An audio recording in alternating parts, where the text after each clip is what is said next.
ఎడారిలో సెలయేర్లు. ఏప్రిల్ 22. నేను నడుచు మార్గము ఆయనకు తెలియను. యోబు 23:10.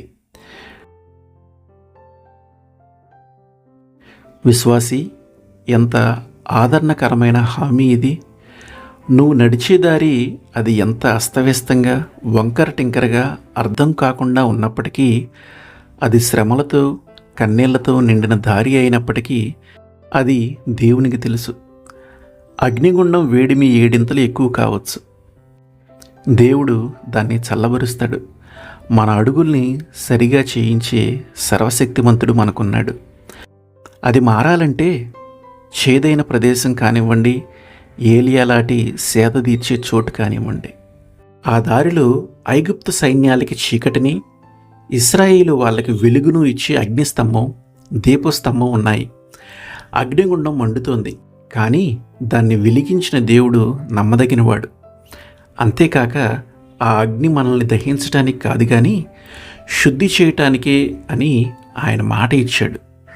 ఆయన నిర్ణయించిన సమయానికి ఆ శుద్ధి కార్యక్రమం పూర్తి అయితే ఆయన తన ప్రజల్ని మేలిమి బంగారంలాగా బయటికి తీస్తాడు. ఆయన చాలా దూరంగా ఉన్నాడనుకునే సమయంలో నిజానికి ఆయన అతి సమీపంగా ఉంటాడు. మిట్ట మధ్యాహ్నపు సూర్యబింబం కంటే ప్రకాశమానమైనదెవరో మీకు తెలుసా? ఉదయకాలపు కిరణాలతో పాటు మనల్ని పలకరించే, నిద్రలేపేదెవరో తెలుసా? మితిలేని లాలిత్యం, మృదుత్వం, వాత్సల్యం కురిపిస్తూ మన వెన్నంటి తిరుగుతూ ఉండే ఆ కళ్ళెవరవో మీకు తెలుసా? కష్టాలు ఎదురైనప్పుడు లోకానికి చెందిన మనుషులు ఏదేదో పదజాలను సృష్టించి ఇదంతా కర్మ అంటారు, అంతా ఆ పైవాడి లీల అంటారు, విధి వైపరీత్యం అంటారు. విధి అంటే ఏంటి?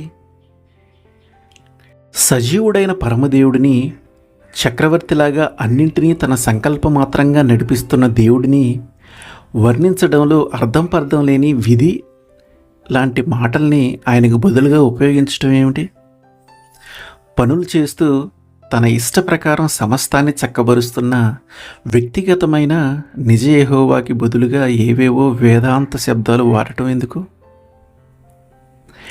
మహాశ్రమలు తనను చుట్టుకొని ఇహలోకపరంగా ఆశలన్నీ అడుగంటిన వేళ యోబు దృష్టి నేరుగా దేవునిపైనే పడింది. మనుషులెవరూ కాదు, దేవుడే అది తనకు చేశాడని నమ్మాడు. ఇలాంటి దృష్టి మనము కలిగి ఉంటే మనకి వచ్చిన శ్రమ ఎంత వేధిస్తున్నా అది మనల్ని బాధించలేదు కదా. యోబుకి షబాయూయుల కత్తుల వెనుక దేవుని హస్తమే కనబడుతుంది. ఆకాశం నుండి పడిన పిడుగు వెనుక, తన కుమారుల ఇంటిని చుట్టుముట్టి నాశనం చేసిన సుడిగాలి వెనుక, సమస్తము పోయి నిశ్శబ్దం తప్ప ఏమీ మిగలని తన జీవితం వెనుక దేవుని హస్తాన్ని చూశాడు. యెహోవా ఇచ్చెను, యెహోవా తీసుకుని పోయెను, యెహోవా నామమునకు స్తుతి కలుగునుగాక. అన్నిటిలోనూ దేవుణ్ణి చూస్తూ ఉన్న యోబులో విశ్వాసం పరిపక్వమైంది. ఓజు దేశపు సంపన్నుడు తన బూడిదలో కూర్చుని ఉండి కూడా అనగలుగుతున్నాడు, ఆయన నన్ను సంహరించినా నేను ఆయనలో నమ్మకముంచుతాను. Praise the lord.